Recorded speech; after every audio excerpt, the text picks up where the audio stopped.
Hey everybody, welcome to the 6th episode of Framefest. I am Mickle Pickle, and I'm here with my dear friend... Say stuff. It's been a while. We're not dead, surprisingly, you know. No, well, we're dead inside. Yeah, university has We've been... always been. I was going to say, well, I used to be a pretty optimistic person, you know. And then I found out, like, the chances of getting a job in the media industry, and yeah, now nothing looks bright anymore, Martin. Nothing looks bright. Yeah, I used to be a pretty optimistic person, and then I woke up. Oh. Yeah, reality is, it's not fun. But anywho, this episode's going to be a bit different to the usual thing. Yeah. And before people start going around saying, Mickle Pickle, is this an apology video? No, it's not. I'm not apologizing for anything. Actually, we could make this also an apology video, you know? We could call it, like, in a way we're talking about apologies, and it is sort of a video, so technically... I do not want to let Pixel Paradox or Bronze... I want to let Pixel or Bronze get the better of me in this. These two guys comment on every single video. Wait a minute, Mickle Pickle, you made a video and didn't apologize for once? Apparently, ever since I started my channel, I would make so many apology videos. And I'm not letting you have this one, okay? Yeah, I don't know about apologies, but you apologize a lot. I do in real life too. What do you mean? I'm not complaining. Listen. Yes, I am. This is a video explaining, or a podcast explaining why we've been gone for so long, as well as just what's been happening in our lives as of right now. So what you're saying is that is a video/podcast in which we give the reasons for our action and ask for forgiveness? Give reason for action, but don't ask for forgiveness. Why? Well, that's simple, Martin. Let me tell you this. I'm sure you probably noticed it too. When I made the transition from Framefest on the Mickle Pickle channel onto its own channel and forgot to give it a shout out, there are only a few people watching currently. And in those few, I know in particular, Pixel and Bronze are there. So we're not apologizing. We're not apologizing. After this podcast, once this podcast is up, maybe then I'll be like, oh, by the way, I have a channel over here. But right now, in this instant, those two are not getting the better of me. How are you, Martin? How's life been? I've been on edge for so long. Really? Yeah. I've been in the clouds. I'm in the clouds. No, fuck that. I've been having a terrible time. Actually, no, I was doing pretty well, except for money issues, which today I think I managed to make the month come together, meet-end. Oh, excellent. Make ends meet. Yeah. You know, because of all the floor fixing and all that. Mm-hmm. Personal issues, people. But at the internship, I spent the last 4 days or so trying to render a video, and the render farm will not take it. Dang. Because I'm stupid. What do you mean? Like, I just put like a bunch of lights and stuff, and it like basically it made a mess, and I had to like clean it to make it so that the render farm will take it. I see. But every time I did, I realized I had made a mistake. Oh, what program are you using? Houdini. Oh, sweetie. No, that's actually like surprisingly easy to use. It's just I'm trying to bite more than I can chew, and then making mistakes. It's just that render time, man. Like I remember we had when I used it back for an assignment. I remember I was just rendering a cloud, like just a flat particle cloud I created, and I was like, gonna render this, and everything's gonna be good, right? I got 50 frames in about 5 hours into the project, and I went, all right, nah, this is what I'm doing. I literally took my DSLR camera, set it up in front of my computer, played the animation in Houdini, and recorded it, and went, this is good enough. I'm not rendering this. It's going to take way too long. Thankfully, RSP, they have like a very cool system for that, so that's not usually an issue. It's just that my scene is loaded with lights, and that ups the calculations to a mess, and I wasn't really sure how to do proper configuration in the node to set the render so that it doesn't like try to hog the farm or use too little memory or stuff like that. And by the way, for the listeners, if you don't know what we're talking about, Houdini is a program that is used to make special effects. So for example, when you see a Cyclops eye laser or a storm in a disaster movie or something like that kind of stuff. Yeah. But back to the podcast. Basically, we're trying to do like something more casual today. Every now and then we do these casual episodes. Like we haven't had that many, but they're good at once in a while. Yeah. Since we had a hiatus. We have some explaining to do. You mean wait? Are you saying we have to apologize? No, we're explaining events that have occurred prior to this podcast. Okay, I'm not apologizing. So we're giving excuses. Yeah. That's a form of apology. Yeah. Nah, I don't know. It depends on its context. In this case, it's not an apology, Martin. I apologize. Okay? I don't. I'm sorry, Michael. Don't do this. Don't give me this puppy dog eyes, Martin. Fine. So yeah, internships. Mamma mia. Yeah. Without getting boring, I have a tale. It's a fun. Well, actually, we will listen to your tale because I know you have a very fun tale regarding internship. But actually, go ahead. Tell us your story first. Okay. We can go through that first. It all started with naive Mikkel, that being a week ago. So with the deadline drawing near, I had to find an internship because, as we know, 4 weeks into our program, we were required to find an internship or job-like opportunity and have that sorted, right? If we didn't have it by this deadline, we'd have to we were advised to redo the course next year. Me being the person I am, I went, no, I'm not coming back to a media degree another year. Okay, after this, I'm doing teaching, and that's that, right? So I was pretty determined to like find myself something before then. Okay, so I applied at 3 places. I'm not going to say the names because I'd feel bad. We don't want to put anyone on blast here. But needless to say, I applied for a children's TV film set, which I thought would be great. Oh, that's really cool. Yeah, because that would match my media passion. I was going to say, and it would also be helpful with your teaching. Yeah. So I applied with them. I also applied as a helpful intern for this little this little conference event. I also applied as a not a journalist, but like an editor, but for an article. And needless to say, I was pretty keen because I was like, okay, that's 3 things I've put my name into. Something good may come out of this, right? Yeah. Nothing. So 2 days later, I'm back at university. And I'm doing a smaller project for the uni. I can't say much for it, but I'm doing that to help add some hours into my overall thing. And I look at my emails and he's doing hand signs. Literally 2-minute intervals between each message, all with "sorry, you've been rejected." So that was me looking for a job the first 2 years I wasn't here before I gave up. Yeah. I mean, look, in the real world, you're going to get rejected a lot. But yeah, I was like, wow, 2 minutes in between each of them. That was not great. It was like stab 1, stab 2, stab 3. But I was like, it's okay. I still got time. I just got to, keep trying. Got to keep on keeping on, as I always say. That's a helpful plug there. Yeah. But no, it's technically not a plug because you haven't mentioned your channel, but we all know what you mean, and it's a good advice too. Don't forget to subscribe to my channel. Anyway, so after going through the 3 emails, I went, okay, I'm going to keep applying and see what I can do, right? So, a day after, I get a call on the phone, and I'm like, oh my god, I know this voice. Like, this is an internship offer voice. Like, I know the professionalism in this man. So I'm talking to this person, and it was a rejection call saying, we've looked at your credentials and whatnot, but the positions are even taken up. I actually really like when they call you because it feels more personal. It feels like they're actually at least the person delivering the message actually cares. Yeah, it's hard to be mad at them. They had the courtesy to call. And look, I wasn't like mad at him or anything, but I was like, okay, look, that really hurt. But to turn this around, I'll make fun of it, right? So I go to my Snapchat. And I took a picture of myself smiling like, and the caption was, OMG, just got off the phone with a potential internship.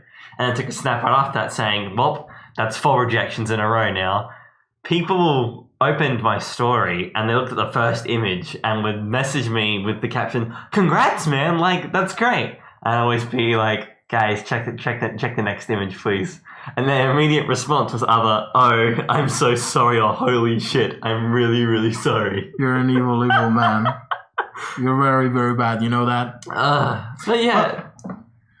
But, this internship thing has us very, very busy. I think that's what we're trying to bring across. And I'm sure you'll get something for those. Because you're doing 30 hours right now, right? So, yeah, right now I've gotten my 30 done, but I still need another 50. And fun fact, have been offered a position and I have taken up. So I'll work out in the end. You're like 45% of the way off. That's it. I'm slowly getting there.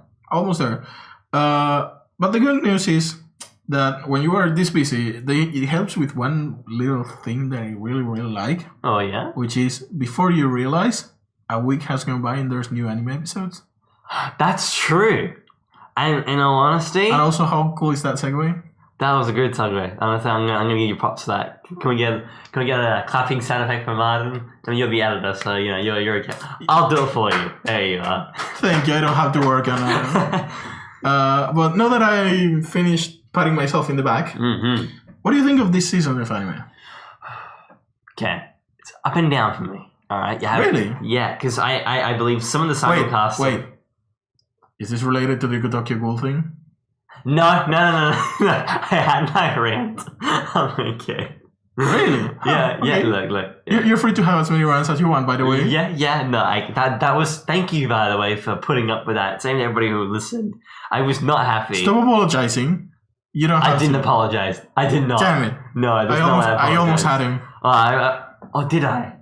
Oh, I don't. No, I said thank you. It's okay. Anyway. Don't do that to me, Martin. Almost. So yeah, no, it's up and down because you have some anime like that are premiering this season that are really good. I mean, not top 10, but really good anime. And then you have ones that just fall so flat. And my God, I have a lot to talk about in regards to that. But what about you? What's your overall scheme of things? Well, the season started very slow for me because I usually just pick the shows that I'm going to watch by a mixture of gut feeling, sequels, and recommendations. But when the season began, I wasn't super sure. I was already watching some stuff that started last quarter. For example, Steins Gate. Yep. And I knew Overlord was coming up, so I was gonna watch that. And I had heard some stuff about Cells at Work. But that was it. Yeah. And it took me 2 or so weeks before they started airing the new season of Attack on Titan. That I decided, I'm gonna add that to my list to my queue for this season. Yeah, and I also around the same time started picking up some other shows from recommendations and shows that I've heard a little bit but wasn't super sure, or shows that I didn't know were new this season because I am not one of those people that actually are organized with their anime watching and go to my anime list and check what's everything new this season. I will say, if you want to watch something and you like streaming it, I 100% support the idea of streaming instead of pirating. Yeah. Not condemning anyone though. There's this beautifully cool page called because.moe. Okay. Where you can go and for example, I wanted to watch Steins Gate. Yeah. About 6 weeks ago. Right. A little bit more. And I went, where can I watch Steins Gate? Because I know it's done in Crunchyroll, and it's the only subscription I have beyond Amazon. Fair enough. So I went, okay, where can I watch Steins Gate? And what the page does is you pick your country, and then you put in the name of the show. Yeah. And you get a list of a list of icons of where you can watch that, and you can click those to go to those places. Oh, that's cool. Yeah. So for example, if you were to put in Steins Gate, I think you get the original Steins Gate. Which I think it's Crunchyroll, Anilab. Oh, that's cool. And maybe Highlight. It's almost like an anime streaming glossary. That's sick. Yeah. I will say though, I think only works for the US, the UK, and Australia. Right. But I'm pretty sure that for the most part, if you pick one that is close to you, for example, if you're in Canada, you pick the US, the worst that can happen is that show is not in Canada. Right. Using Canada as an example, obviously. Yeah.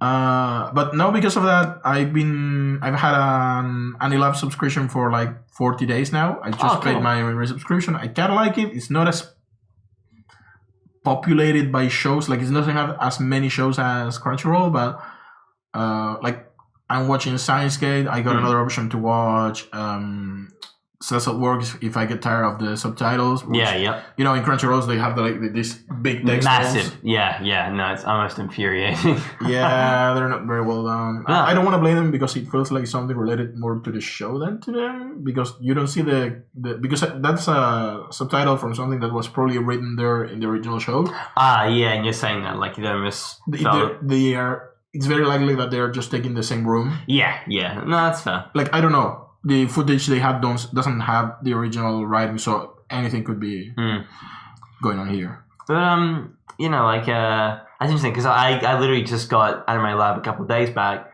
because when I heard Overlord Season 3 was coming out, I was like, well, I probably should finish Season 2, to which I did. Oh, you haven't finished it? No, I only just finished Season 2. Where did you leave it though? Yesterday, I think. Did I finish it? I came really far into Season 2. I don't know if I finished it. Well, this is a spoiler, but it's kind of showcased in the opening. But the ending of Season 2 ends with a battle between Ainsul Gon and the Murgos. I don't think I've seen that yet. No. Okay, then you probably need to finish. I gotta say, Season 2... Did you watch the entirety of the Lizardman arc? Oh. The arc is fantastic. I know. The following arc with the city did get a little slow and boring for me through the first half of that arc. Yeah. But the later 2 or 3 episodes are pretty good. Like, they're really interesting, fun, it's hard watchable. To keep up with the Lizardman arc, though. I can only imagine. Oh, so good. Yeah, the problem is that the city arc has, like, a bunch of setup that it needs to get through. Yeah, it's it's always hard when you got built from the ground up. Yeah, I guess. But you mentioned Cells at Work, and I'm glad you did, because, my God, I love that show. I think it's excellent. I know you're supposed to feel like you're learning something when watching it, and I pick up very little things, but like, I'm a foreigner. English is not my English is not my native language, and obviously neither is Japanese. I can speak them, but that's it.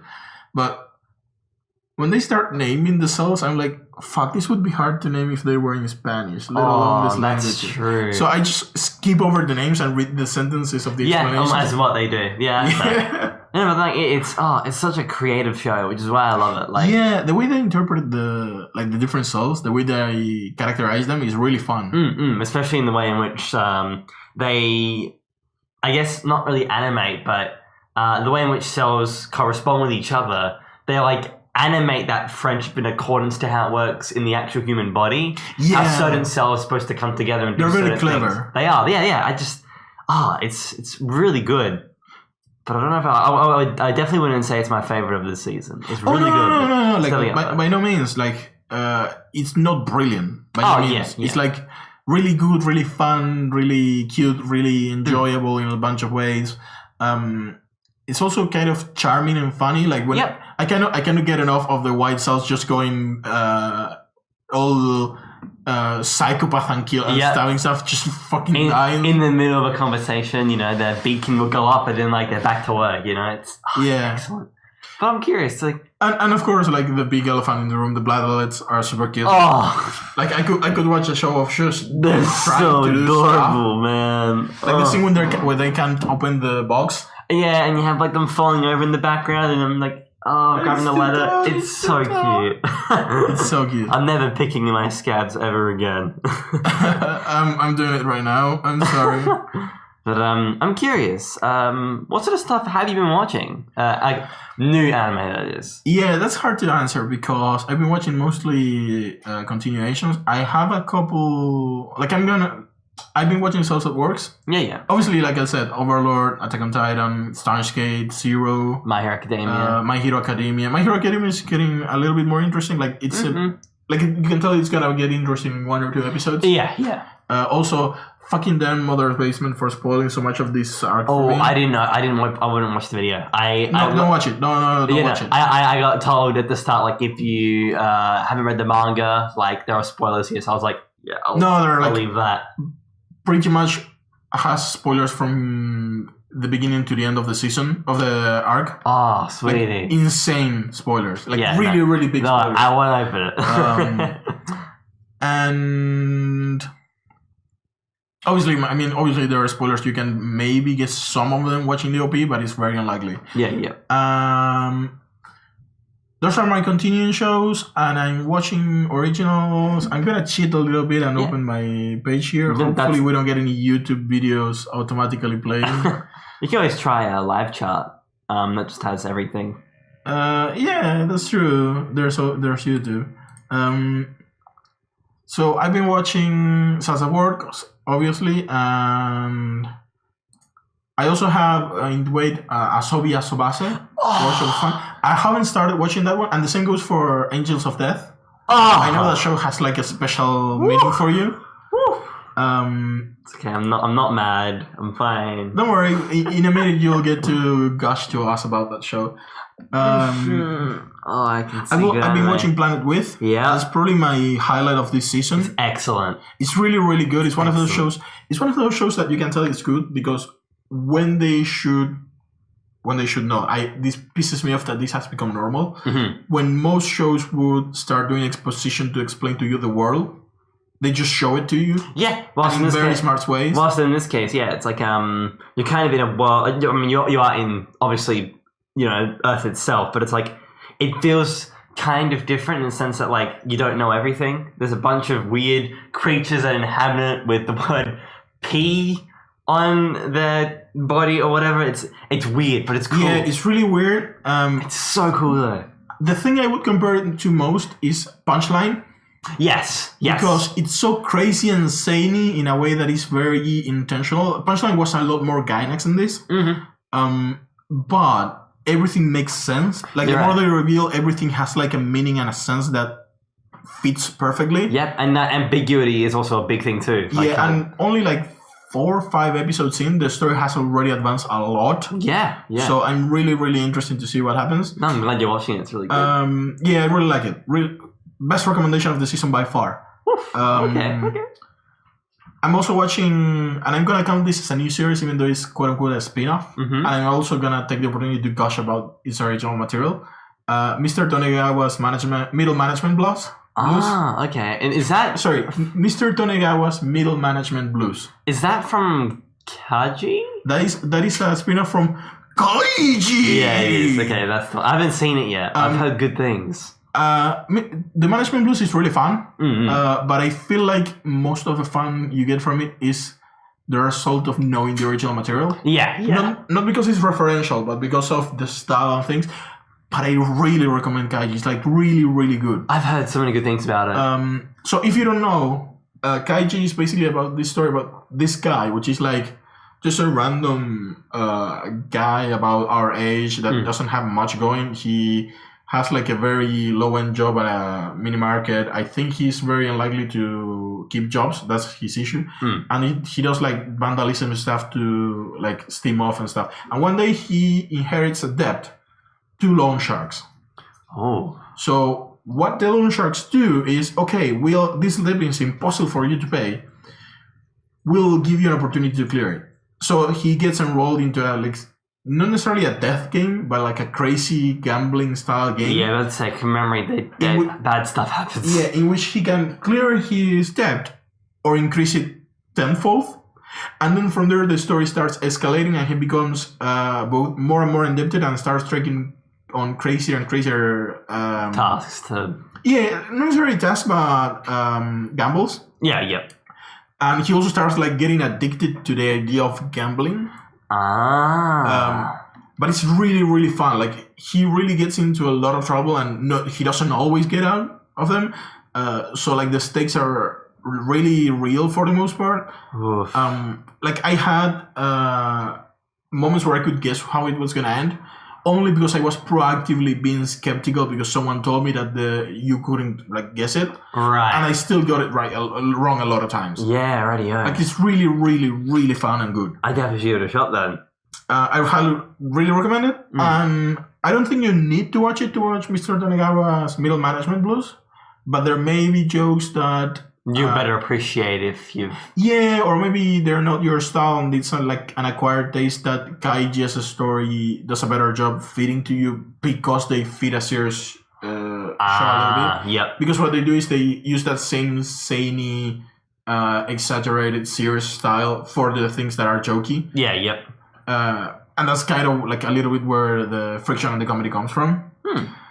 And I think that's that. Why don't you, in the meantime, tell us a little bit about, I guess, in the first place, what Angels of Death is about, and then what are you watching, and what would you recommend of this season? Okay. So beforehand, Martin mentioned like why Angels of Death meant so much to me. Before I get into the actual anime, I will explain the plot briefly. Basically, this young 13-year-old girl wakes up in a facility she's never seen before. She's 13? She's 13, yeah. It's a story about a child, so. And not knowing where she is, she's skeptical. She starts looking around, trying to find, just some kind of clue as to what's going on. She runs into this terribly terrifying character who wears bandages across his face, whose name is Jack. Zach, sorry. I hope this is not a spoiler, but isn't that guy an ex-con? Oh, what, sorry? An ex-con? A convict? That's not really much of a spoiler, because they explain it straight up in the first episode anyway. Good, I'm glad. Yeah. Well, he's voiced by Bakugo, which is something I forgot to mention, which is great. So this guy goes around and he kills people when they end up on his floor, right? The main character ends up on his floor but manages to escape him, to which she is then met by another person on another floor, and this crazy guy does some crazy things, and he tells her something in particular that ruins everything. I'm not going to say what it is because that's a spoiler. And when she hears these words, her entirety changes. Like she's completely depressed. She's almost like a doll. So she runs into Zack later on, and it's in one instance between the two of them that a promise is made, which I want to tell you, but it'd be a spoiler. They make one promise together. Okay, I didn't want to interrupt you. Well, I wanted you to finish before I said this, but it's driving me crazy. Precisely because you're giving us all these spoilers that you don't want to tell us. Yeah. And this goes to everyone out there, okay? When somebody asks you to tell you a summary of a story or what the story is about, you don't just tell the first episode. You don't just go event by event. Just what is the big theme? What is the story about? Okay. Can I start again then? So what I got so far is the story is about this little girl and this convict that find themselves in a place they don't know about, and they have a relationship that makes her depressed in a way, and they are trying to do something. But that's all I got. Yeah, I apologize. I'm not the greatest at There we go. We got him to apologize. No, that's to you doesn't count. Pixel and freaking Bronze has nothing to do with you. This was a direct apology to Martin because I'm wasting his time. Okay, look. Yeah, in summary, It does count. child meets murderer. The two of them don't know where they are. They form a pact to escape together, but they make a promise which keeps them together, but it is not at all an orthodox promise. Okay, Now, so the story is about their relationship while they're trying to escape. that's right. There we go. It's an excellent thing. And I'm going to be honest with you, it was my favorite anime of the season for quite some time, solely because it might have been the whole nostalgia or the fact that, I played the game as a live stream and I recently beat it. But to be honest, the anime does goods and bads. Goods being, I think the voice acting is great, the animation's gorgeous. Bads being pacing. That's a big thing when it comes to storytelling. I don't think the anime does a great job at that, but it's still a very good anime that I'd recommend. But would you say that that's a problem of the original source material or an adaptation issue? I would say that it is an adaptation issue. It is based, the anime, is based on the manga, and the manga is based on the game. But the manga does try to work itself to be very similar to the game. Well, the anime is trying to be... And then the anime tries to adjust to that, and it can be just a bit weird, but I think it's... So it's kind of a weird lost in translation kind of thing. Yeah. Yeah, that's... I haven't seen that very often recently, but it does happen. Yeah, no. I imagine it would be something like it would be pretty. It makes sense that would happen in anime. That's from game to manga to anime. There's 3 big stages they must pass through to still tell a coherent story. But I think it's good. But no,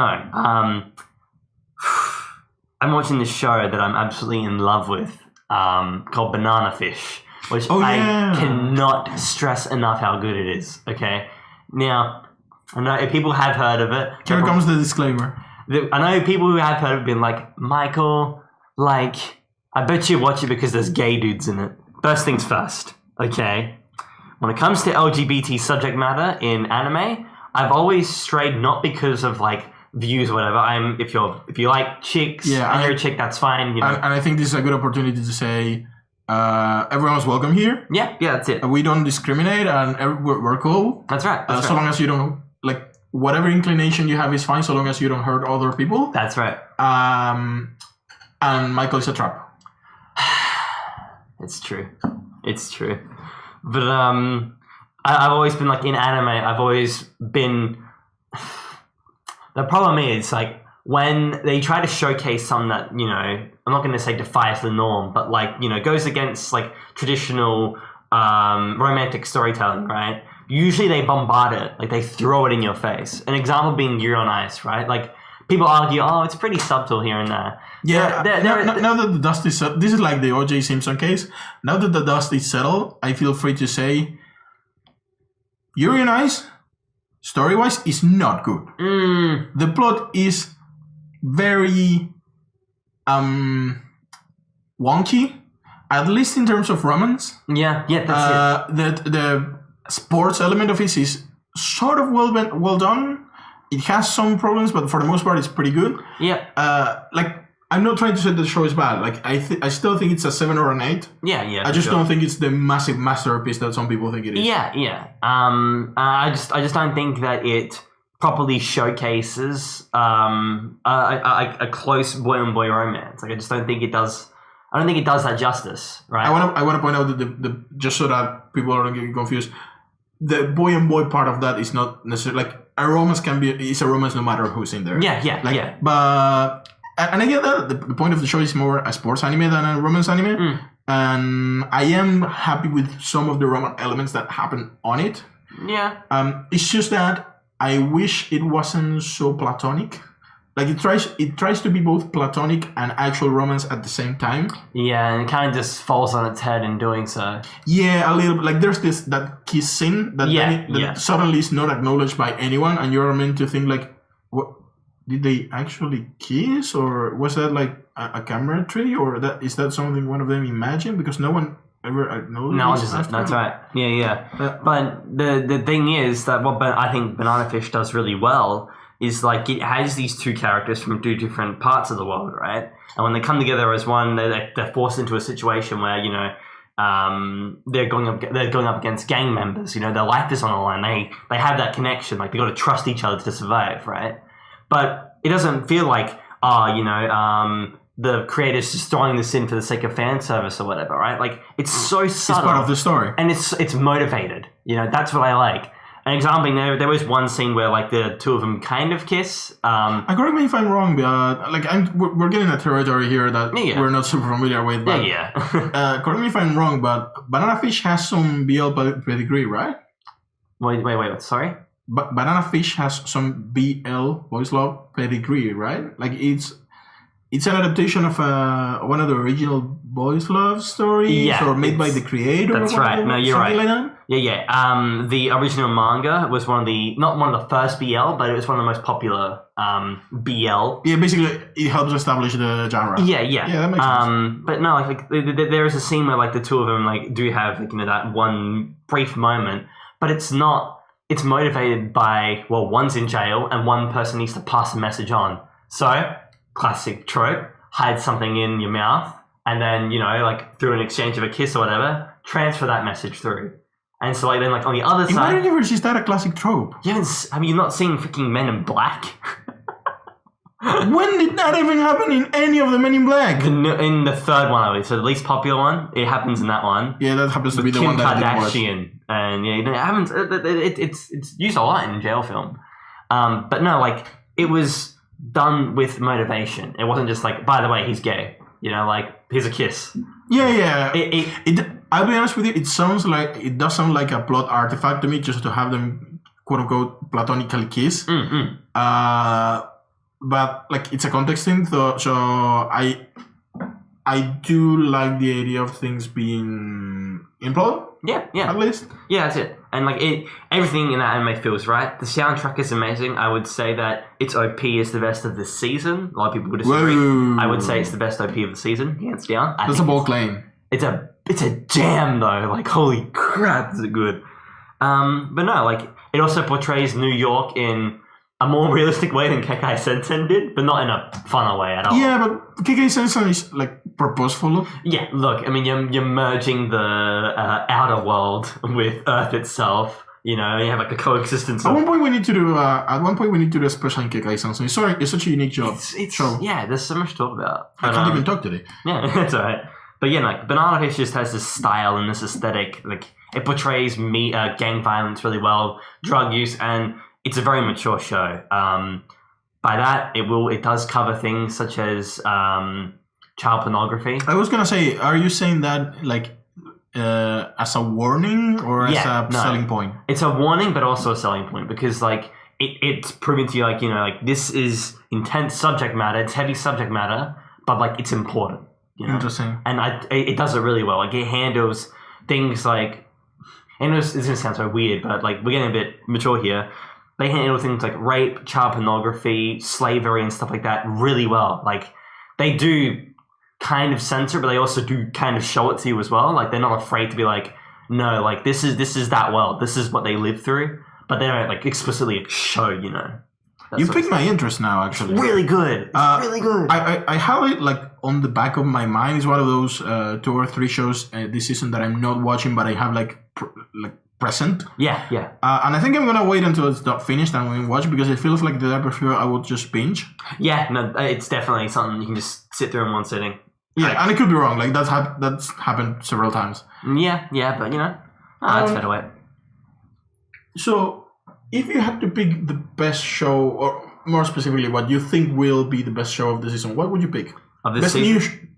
Actually, no, best show in general, including continuations. But let's place the rule that you can only judge the current season, basically. Okay, so or the current arc. Right. So you're because saying... I don't want you to say My Hero Academia because of that moment where All Might tells him he can be a hero. Yeah. That's it. That'd be pretty unfair because that's a pretty hard moment to top.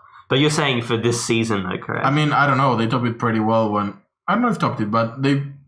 The United States of Smash was up there, but I don't think it's... Actually, it didn't move me... I loved it, but it didn't move me as much. Okay, what was it? The moment where he actually goes and begs Deku's mother to let him continue his studies. And I also realized... I am slow, sorry. No. That's the moment I also realized that All Might was a father figure for him, and that he was probably gonna become more of a father figure now, as opposed to a hero to him. Definitely not a mentor anymore. Like there's but mentor is a type of father figure. But the point is that he had been more like a personal hero, like someone he admired now. Yeah, and, that's a good point. Well, the show has so many levels. Now I'm starting to realize that. This actually mirrors the evolution of a child, how they start idolizing their father and then eventually, or their mother, depending.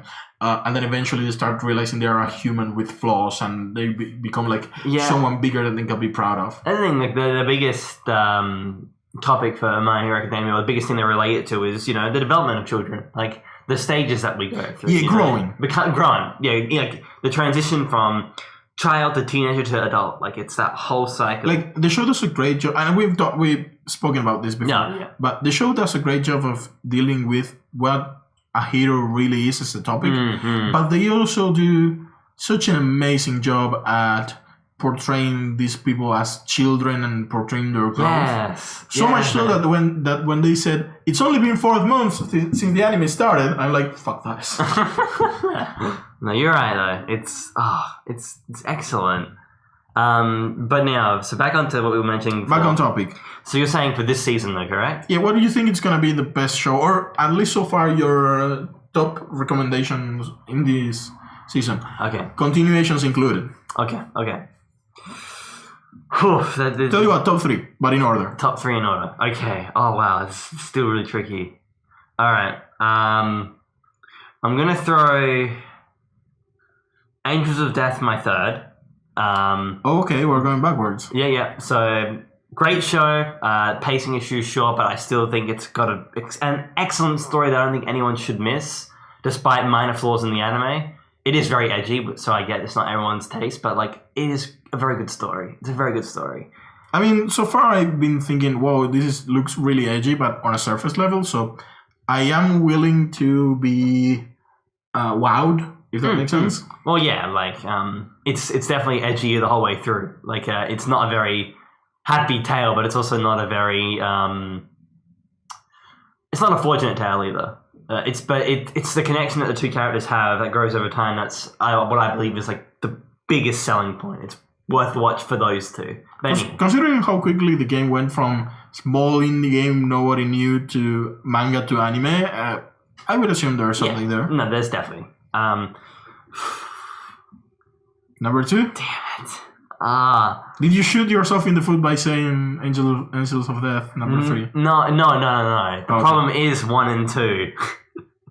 Because I mean, you probably can guess it off the bat, like which two are fighting for the spot. Come on, just take a leap of faith. Just jump. Just do it. Just spin to the wing. All right.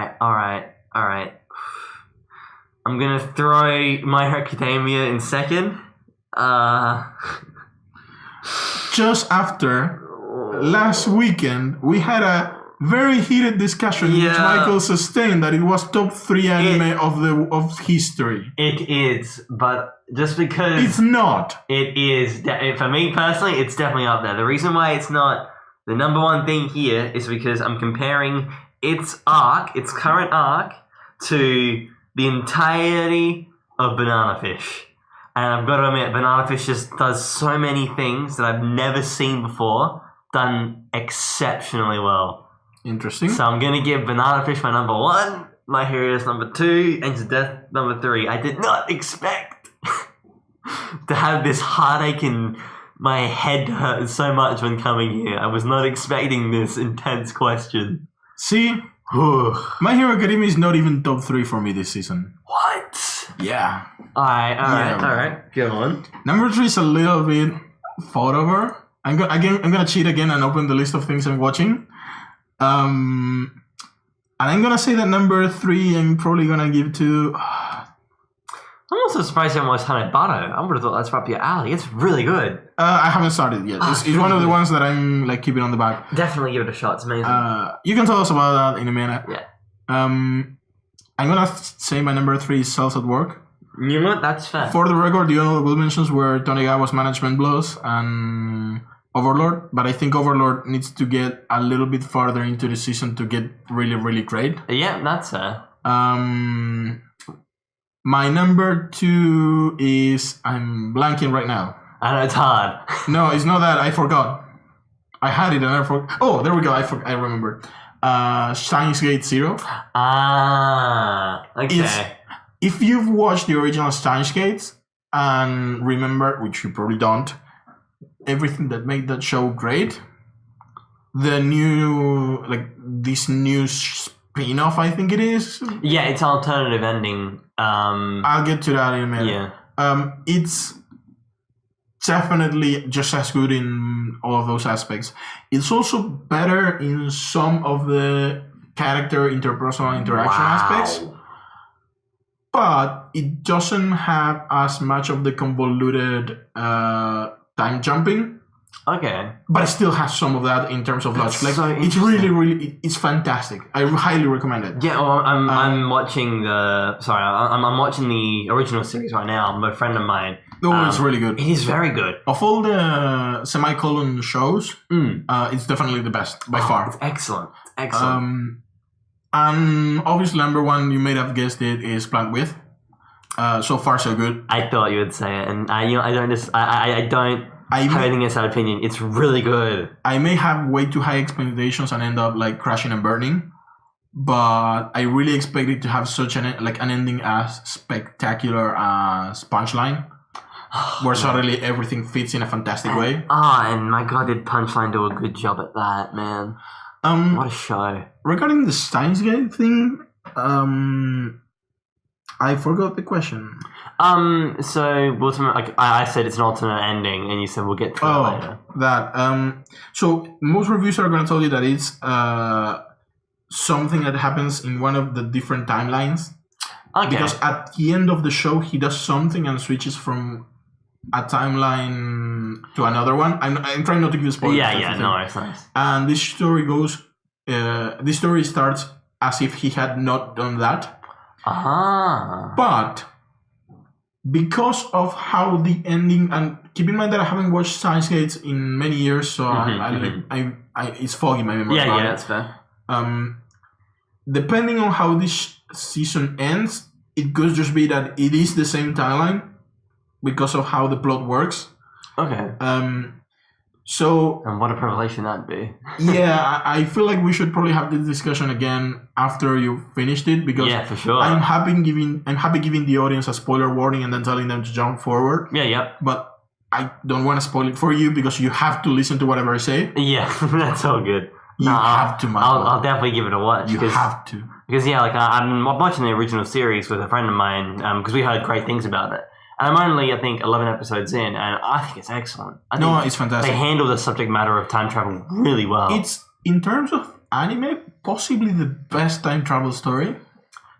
In terms of anime, I'm trying to think of something better. I'm having difficulties.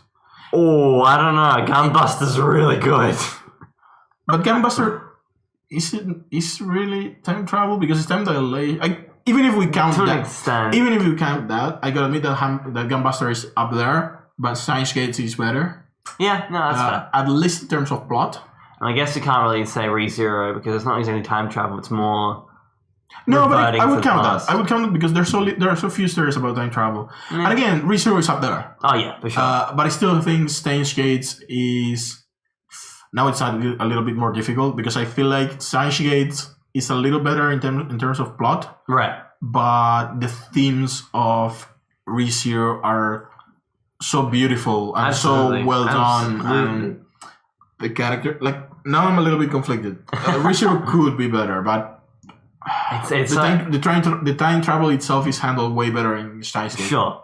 They do things differently, so it's hard to compare apples to oranges, As an extra recommendation, if you want to get into the Semicolon franchise, that is Chaos Head, Chaos Child, those suck, Robotics Nodes, Steins Gate, Steins Gate Zero, and Occultic 9. Oh, that's good. I recommend going Steins Gate into Occultic 9 into Steins Gate 0, or Steins Gate 0 and then Occultic 9, simply because those are the best ones. Yeah, no, Occultic 9 was good. Occultic 9 is really good. Why don't you tell us a little bit about Hanebado? Okay. So, when it comes to me in sporting anime, I'm always very skeptical, mostly because of the thing about sporting anime is they stick to traditions where the writing can be sometimes horrendously bad and awkward to read.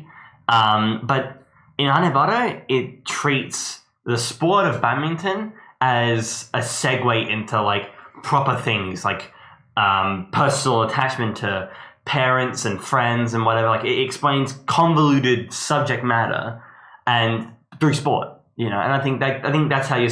Here's a question though. Is it a sports anime in which they do that, or do they do that through the sport itself? So they do it through the sport itself. Okay, because that's a big deal. Because most anime tend to dabble into not necessarily mature, but serious drama topics. Right. But they tend to do it because the sport is not enough to just fill a show. Basically, they have two plot lines going at the same time. Well, in this case, there are definitely things that are played out outside of the sport of badminton, but in the end, it's the connection with badminton and its influence that kind of grasps over all these smaller issues, and brings everything to a close. Not that it's the prodigy or whatever, but it's they use that as a storytelling mechanism that segues into everything, and I just think it works really well. But have you watched much sporting anime recently, or at all? Anything that's like struck you as good? You know, I never been much into sports anime, cars anime, stuff like that. But I do watch one every now and then. Like as a kid, I used to watch Slam Dunk all the time. Right. I think the most recent one. I must be missing one. There must be one that I watched after that. But the most recent I can remember right now is, and technically is a sport anime, if nothing else because of structure. Chihaya Furu. That sounds familiar. So Chihaya Furu, which I actually wanted to talk about, is this anime about this kind of tabletop game or board game or something like that called Karuta or Karuta. Okay. It's just a word taken from Portuguese, which means card. But basically what they do is they put cards with poems on the floor or on the table, on tatami, usually on the tatami floor. I know what it is. And one person sings the beginning of a poem, and they have to quickly take the card that corresponds to the continuing part of that poem. Yeah.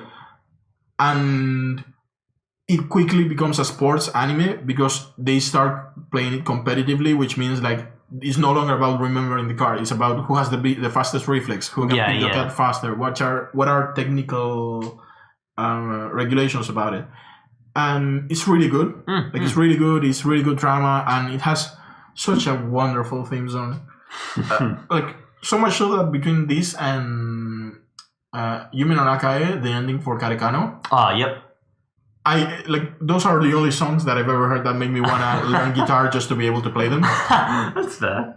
Well, like there's always that that thing when it comes to sporting anime that kind of separates it from the generic, right? Not that generic is bad, but I just think that when it comes to sporting anime, you know, the idea. And I'm sure that by generic you mean drama, sitcom, rom-com, harem, ecchi.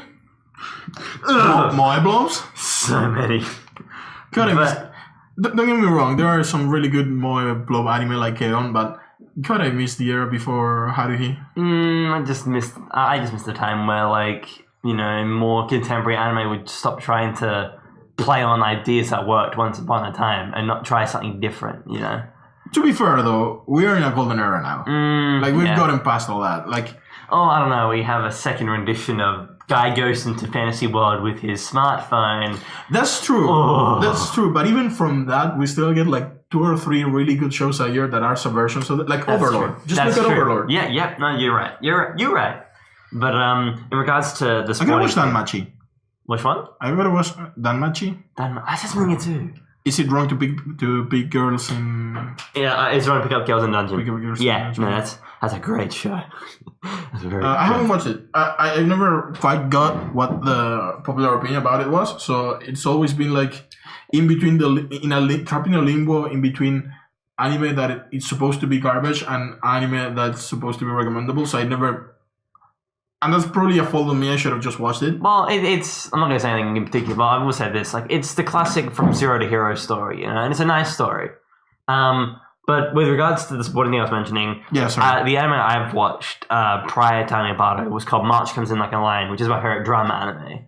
And I say the sporting anime because it's about shogi, which is like the advanced version of chess. Not to keep. It's like a convoluted Japanese chess. Yeah. Everyone probably knows what shogi is, though. Not to interrupt you again, but since we're talking about Sangatsu no Lion. Yep. I want to take the opportunity to say that March Comes In Like a Lion is a fucking terrible translation. Is it? It is a valid translation, and it's probably the best they could have done. Like, I don't want to trash them or anything, but Sangatsu no Lion can be read as the Lion of March, the Lion is March is a lion, or March comes in like a lion, kind of. It's because of the ambiguity of the phrase, but the no really means the lion of March. Yeah. But Sangatsu also is because of the naming convention for blocks or houses. Yeah. It's also the place where the family he always goes to lives. Oh. So the name of the show, I'm having goosebumps. The name of the shows both mean both means the lion that is March, or the Lion of March, which has like this whole like spring connotations to it, and growing up, and like this kind of like graduation from life, and him becoming and not necessarily an adult, but kind of independent. Overcoming all this depression and things that hold him down, and actually coming on of his own, basically. But also means like this lion of emotional weight that is in that house that means so much to him, that he has problems facing this emotional value of the family, that it means so much to him as a surrogate family. But at the same time, it's such a big deal. So there's like this gigantic, and there was another meaning too that I forgot. Well, not that I forgot, that I forgot the relationship with the show. So there's like this complex title play on words that speaks to everything that he lives with in this period of time. Oh man, because that sounds so good. Like it really would match Ray's character so much. That's kind of the problem. I can see why. Yeah, the title is hard to translate, but it's such a good title. It's been bugging me forever. But it's like I think what made the play of what made the animation of Shogi so interesting was like the ideas it relates to real life, right? Like there was one scene where this old man's playing Shogi. He's like he's senile at this point, but like he has all these people who want him to do what he does now, but they've dropped off. You know, they don't play Shogi. They have like other jobs and whatever.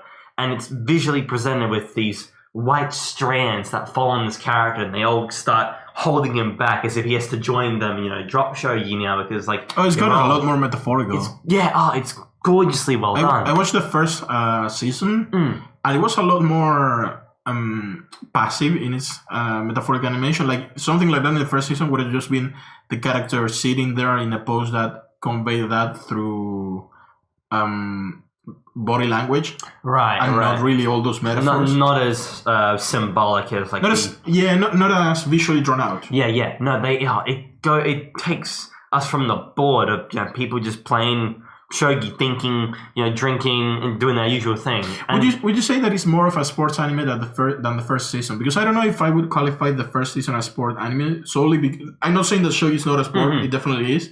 But in terms of structure, it's definitely more catered to Ray's depression and like his because the first season really shogi is more like a part. Oh, I think the other meaning had to do with a piece of shogi.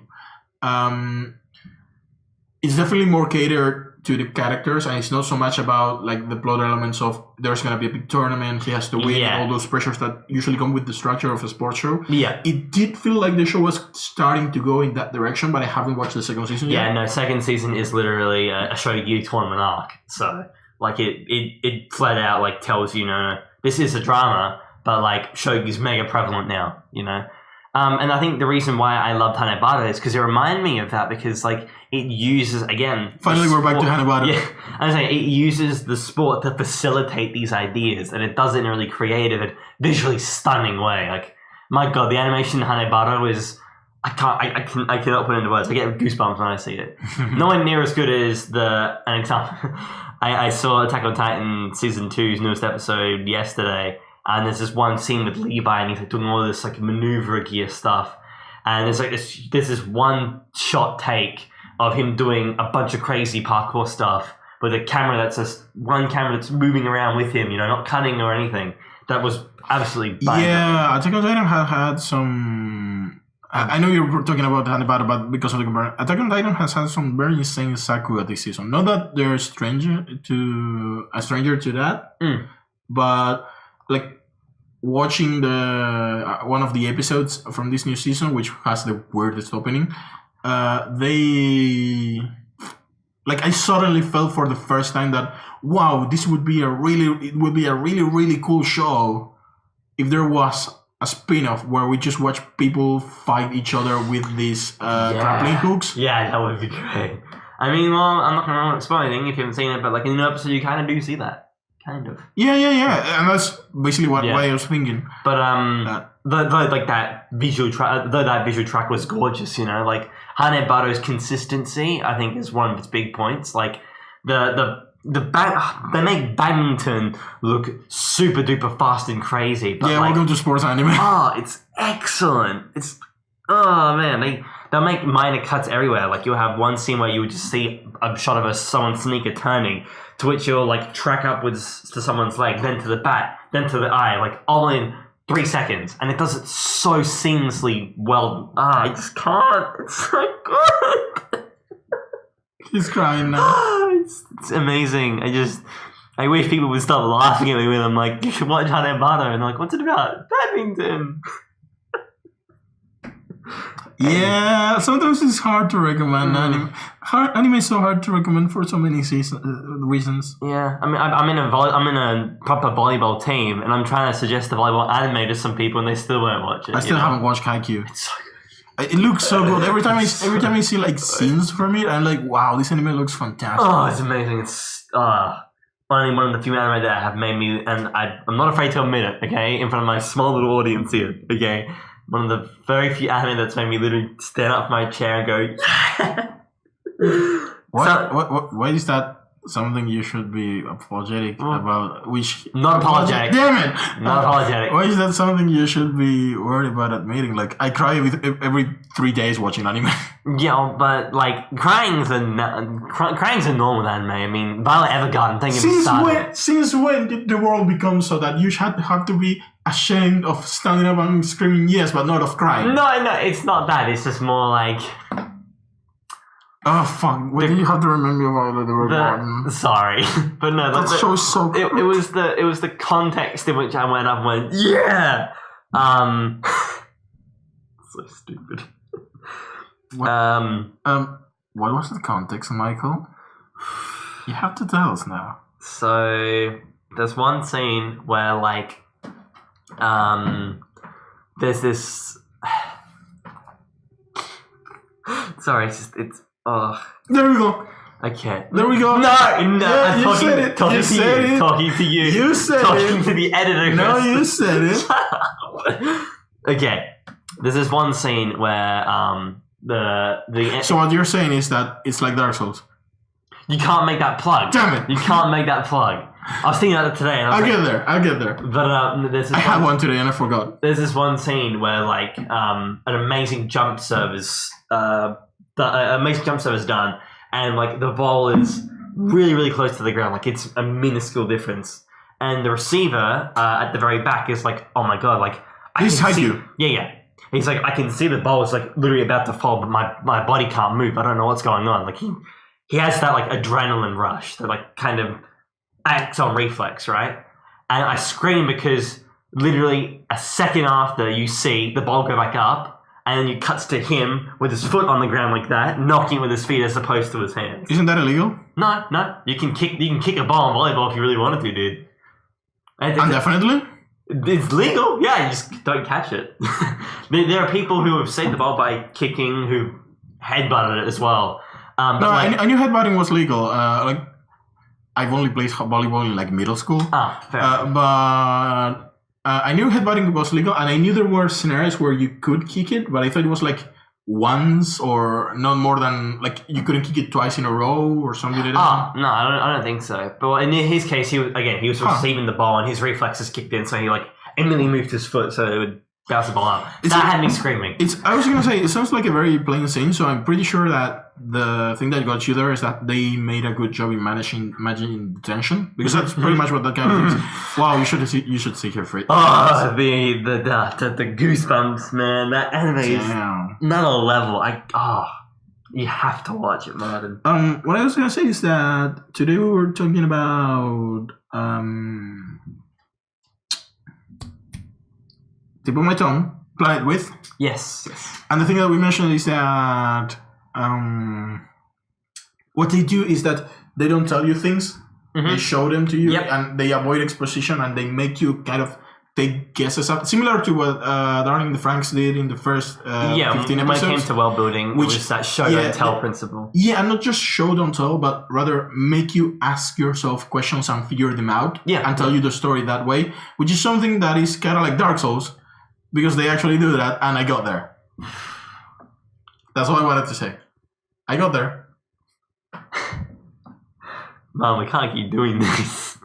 Why not? There needs to be a line.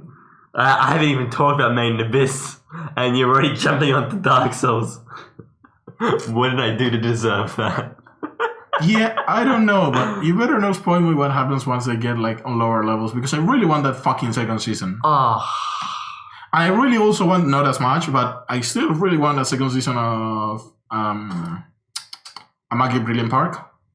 Why have that familiar? Because I told you about it on last weekend. I told you I needed a second season. I told you it was about like this ex-kid actor managing a park. That's right. No, that's right. How old is that again? It's not that old. It's like a couple years, 2 or 3 years, I think. Most. I would say that the mascot for the show is has a design based or copied, quote unquote, with permission of the original author, from the mascot for Full Metal Panic Fumofu. Oh, really? Yeah, like that kind of like bear thing with like a big hat. Yeah. Here they make it a mouse, but it's pretty much the same design. Very similar. That's fair. And I heard the story that apparently the guy liked the Fumofu one so much that he asked for permission to do it. Oh, that's amazing. Yeah. Oof. Anyways. How long have we been going for? An hour. So we're probably gonna be closing up now. Yeah. We only talked about anime. Maybe we'll have more. Hopefully, like I don't want to make any promises, but I will make the effort so that we have more game-related stories and topics next week. For certain. Hopefully, going back to like a more structure thing. Like it's fun. It's nice to do one of these every now and then, but we'll see. Yeah, that's it. In the meantime, where can people find you? You can find me on my YouTube channel. That is the Miko Pickle. That is the Miko Pickle for YouTube. I'm also on Twitch, and I keep saying that I will use it eventually and not do it, but I will. Don't worry, I'm on the same boat. And I'm not saying sorry, I'm just saying I will use my Twitch more often, and that's simply just Miko Pickle. Same thing with my Twitter. If you like terrible jokes and reviews on anime, you can find me on there at Miko Pickle. And how can I find you, my dude? You can find me on Twitter at SayStuff. That is SEYSTUFF.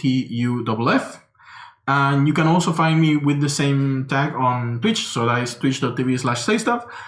Sometime ever in the future, if the planets align, I will stream again. I'm like the disco. I will be coming back. You sound like my upload schedule. Yeah, that sounds about right. Why was my last video getting over? We need to figure out something. You know, your getting over it wasn't that long ago. It was like 3 days ago or something. But why was that my newest upload? I have no fucking idea what is wrong with you. You had gotten out of that. You had gotten out of the hole and you went back without anyone pushing you. You did it of your own will. It was in my Steam library, and I'm like the only guy who hasn't beaten this ever, so maybe now I've had time to reflect. So if you had the head bear trap from Saw in your Steam library, would you put it on? Possibly. I gotta give you Dark Souls. Oh dear. Here's the thing about me, right? I know we're ending, but I just want to say it. Like, I'm a pretty persistent person, you know. I'll have my rage fits, as you probably saw, but in the end, I'll always come back until something's completed. I wouldn't call that a rage fit. In fact, this is not a joke. Mm-hmm. I actually described Michael the other day, talking to a couple of friends, by saying, Michael is such a nice guy that it's impossible to get him mad. Aww. Even if you go to him and say, you fucking human piece of garbage, he would answer, I fart rainbows. I'm honored. I think I'm blushing a little. Thank you, Martin. I needed that. You do get depressed though. Huh? You do get depressed though. Oh yeah. Don't be depressed. We love you. It's just that. It's responsibility, you know. That's fine. We all feel blue sometimes. Anyways. Hope you had fun. Yeah, I did. You know, it's going to be back. Hope we can see you on Twitch somehow, sometime, someday. Same goes for you, okay? No, I'm actually talking to the viewers. I thought you meant. Oh, I thought you meant. Oh, fine, whatever. That's fine. I get it. You know. I see you every day. That's actually a lie. No, our schedules are terrible, which is why this is why we filmed on a Saturday. I As opposed mean, to Thursday, even though we never, ever film ever. I had to go to that meeting the other day. Oh, you were not in the meeting, were you? No, I missed it on a Friday. Ugh. Everything okay? No, it was a cool meeting. It was very good. It was very productive. It's just that I left the internship to go there, thinking, I'm just gonna be 2 hours out. It was like 4. Jeez. It's not that bad, but like I wish I could have gotten more work in because I had to figure all the stuff out. And I'm actually really farther ahead than most people, so that's cool. Good. All right. See you guys next week. Next episode of Rainfest.